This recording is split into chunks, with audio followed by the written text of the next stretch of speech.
On to the continuing coverage of our big top focus story, the hostage crisis in Sydney. We're getting you live coverage from the ground. The latest information that's coming in is that night has descended on Sydney, where the standoff in the central business district continues. Earlier, the situation was escalated to a terror strike after escaped hostages revealed that up to 4 bombs may have been placed by the hostage taker, 2 inside the Lindt Cafe and the other 2 at various locations in Sydney's central business district. These 5 hostages were able to escape earlier, about an hour apart. Police have not yet confirmed how many hostages are still inside, but has said that the initial number that was estimated to be 30 is in fact perhaps incorrect. The police now claim that the number is not as high as 30. Our only goal tonight, and for as long as this takes, is to get those people that are currently caught in that building out of there safely. That remains our #1 priority, and nothing will change. We have large numbers of police. They are in contact, and we're working to resolve this just as quickly as we possibly can. Having said that, I too want to thank the community, particularly those people who are in the city today. You acted in a way that made our job a lot easier than it could have been, and for that I want to thank you. There is much work to be done and much more for us to do over the coming hours, I'm sure. But again, for those that have loved ones that may be caught up in this, for those that may be in that particular building, rest assured we are doing all we can to set you free. All right, Rohit Revo now joins us live from Sydney. Rohit, you've been tracking developments on this story. What is the latest that's coming in from Ground Zero? Well, the latest is that we had a press conference by the New South Wales Premier, and they have established a perimeter within which they are asking everyone who works in that perimeter to work from home tomorrow. I think the authorities now fear that this could extend right up till tomorrow, or who knows, for as many days as it could be. But for tomorrow, they're asking people to work from home, and there have been prayer meetings organized in the last few hours in Sydney. It's almost 10 p.m. here, more than 12, I think 13 hours, and no sign of any situation where this could be resolved. I think we are heading to go for the night as well. But how long will this Lone Ranger inside be awake, and how long will that be? Will he be alert, and how he will be responding to the negotiations with New South Wales Police? That is to be seen. We were all thinking that this will perhaps close to an end as people sleep in Sydney, but it looks like, unfortunately, we will have to wake up tomorrow again to the same situation where nothing has been resolved. It's really unfortunate as we go towards the Christmas time. Well, absolutely, Rohit. You've been telling us how people have been advised to stay indoors and work from home tomorrow. Take us through the situation in the rest of the country at this point in time. What is the kind of security apparatus that has been put in place? Look, the current government... All right, Rohit, hate to interrupt you there, but stay on with us. Let's just cut live to Ground Zero. Al Jazeera is bringing us the latest. The place where all this is going on. About 150 metres behind me, just on the left-hand side. The cafe is on that central square. It really is one of the main thoroughfares in the middle of Sydney. It has many office blocks on it, some banks, a big hotel. The television station Channel 7, one of the main commercial networks here in Australia, is directly opposite this cafe. So in terms of a high-profile location, well, it couldn't get any more high-profile. It's only a few hundred metres away from Sydney's Opera House, the harbour, the shops, all those central areas. A very high-profile spot.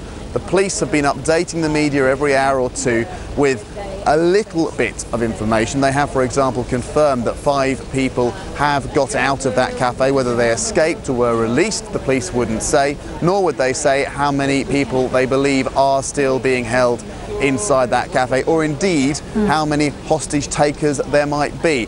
Mostly they've talked in the singular. Certainly Australia's Prime Minister, when he talked about an armed hostage taker, he talked about it in the singular, but we haven't had it confirmed that there is only one hostage taker. The police police, though, very keen to say they have the situation contained, they are confident they have it under control, and they say they are determined to bring this to a peaceful resolution, right, however long it ends up taking. Right, and an exclusion zone has been set up, but Australian authorities have also told people and workers in the area to go on with their normal day tomorrow in just a few hours, which suggests, Andrew, that this could go on for a long time.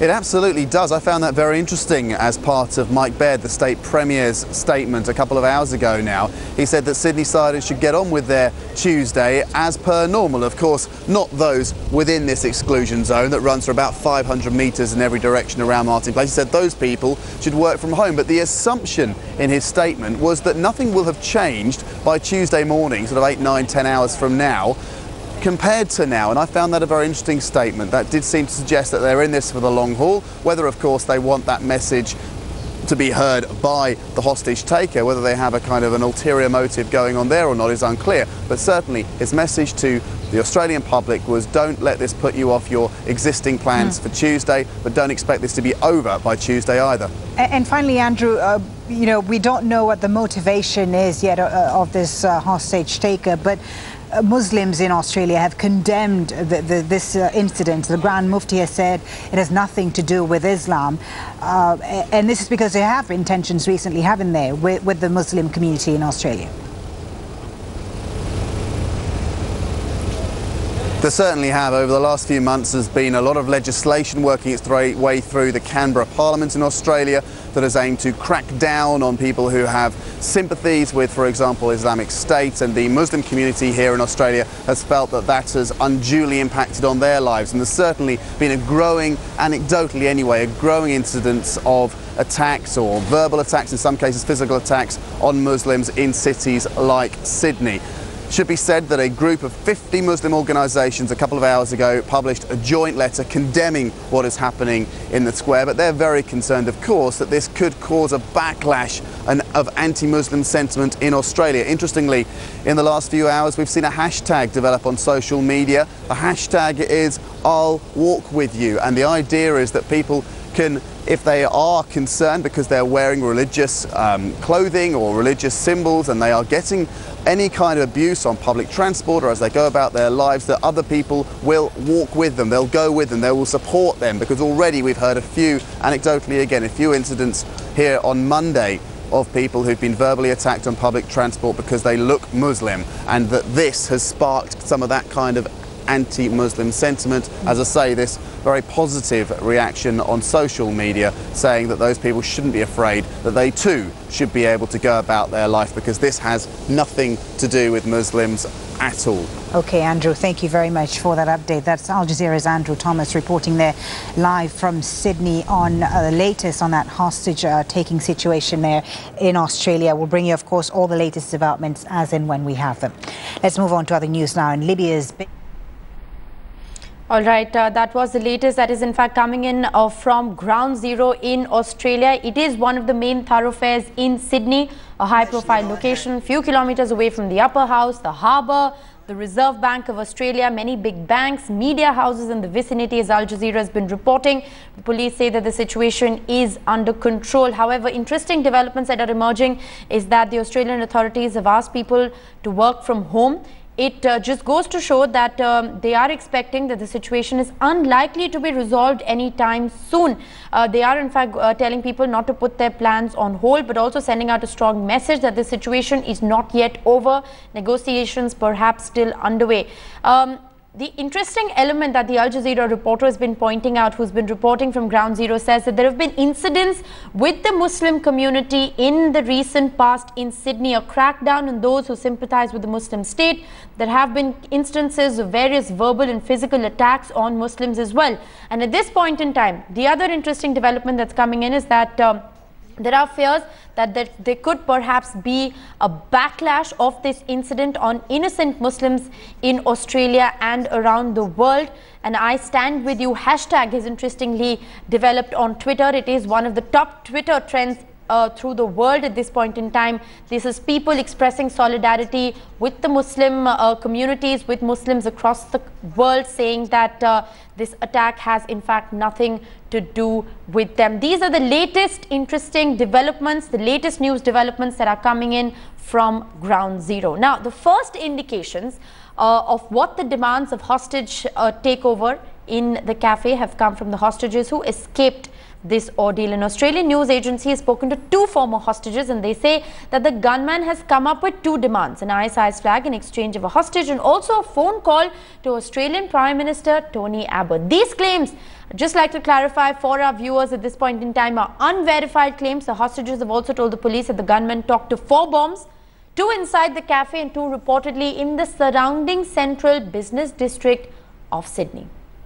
For their patience this afternoon, for doing what police asked of them by staying clear of certain areas. She also asked them, though, if they have plans tonight in Sydney, go ahead and do what they have to do. Even if it's coming into the city, she said that's fine, as long as they stay away from Martin Place. That issue is being dealt with what she described as the best negotiators in the world, and she said that they were constantly in touch with that gunman. Mel? All right, Sean, thanks very much for that update. Now, meanwhile, it has emerged that one of the hostages is an Indian. IT major Infosys has confirmed that one of their employees is among the hostages at the Lindt Cafe in Sydney. The name is currently being withheld for security reasons. However, the family has been informed. A statement released by Infosys says that they are also in the process of confirming the whereabouts of their other employees in the city. The company is in constant touch with local authorities and the Indian consulate in Sydney for updates on the situation on the ground. The government too is working to ensure that the Indian hostage is safe. Our embassy in Australia, the Minister of External Affairs is keeping in touch with the embassy, and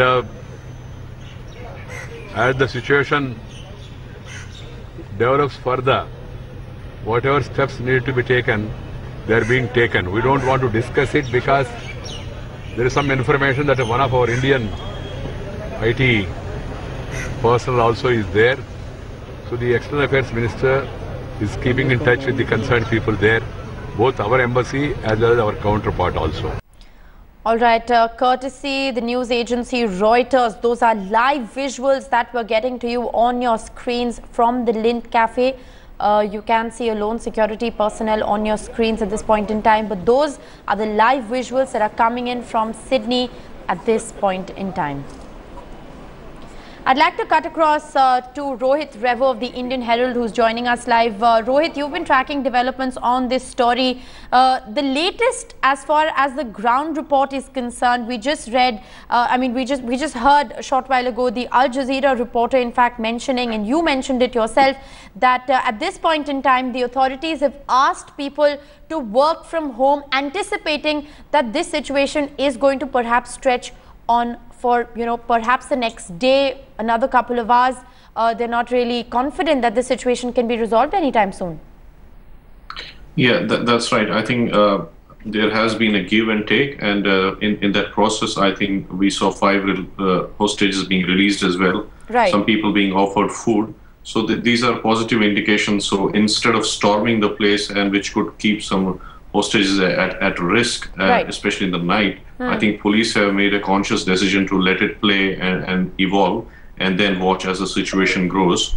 So they want to continue it for as long as they can without intervening and without getting in, and hopefully thinking that a peaceful settlement could get those hostages out tomorrow, even if that extends to. So that's the game plan.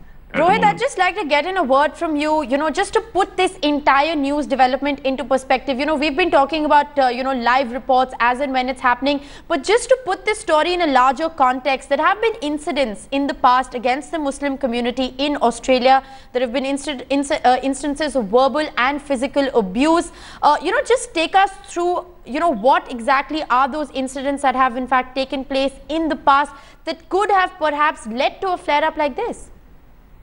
Look, there have been incidents of Islamophobia. People are scared about people who come here as migrants and who have now gone and who was fighting in Syria with ISIS. I think there have been very well publicized incidents of about 60 Australian kids. These are immigrants who came to Australia, and perhaps their families going back and fighting in Syria. So they have become very high publicized incidents. So this concept or the threat of internal terrorism, the homegrown sole wolf who's operating, who could be a real threat. So that the dialogue, that perception has been in the talkback radio, on the TV. It's always been playing up, and ever since the new government has come, Tony Abbott has indicated that he will be extremely tough with those people, and if anyone goes and fights with ISIS, he will not have his passport back, and they will not be welcome. So this is a problem which most of the Western countries are getting into, wherein their own citizens are going and fighting with ISIS. So there's a fear of Islamophobia. There is a fear of a backlash against Muslims. People are generally trying to find out why these citizens are going and fighting with ISIS and why they are not with Australia. But I believe there have not been many such incidents of backlash as in terms of physical abuse or violence, though there has been an undercurrent, but I think it's fairly by and large contained at the moment. All right, you say that there has been an undercurrent. It is by and large contained at the moment, but the fact that there have been instances of attack against Muslims could perhaps put this larger news development into perspective. At this point in time, interestingly, as Rohit's been pointing out also, that the fears of a backlash loom large among the Muslim community in the world. A Twitter hashtag, I Stand With You, is in fact trending across the world. This is people in fact coming and uniting with innocent Muslims across the world, saying that this incident will not have a backlash on their lives, not on the lives of innocent Muslims. I Stand With You is a popular hashtag that is in fact trending across the world. The world coming out and expressing solidarity with innocent Muslims. We're going to continue to track developments on this story and a lot more action, live action from the ground in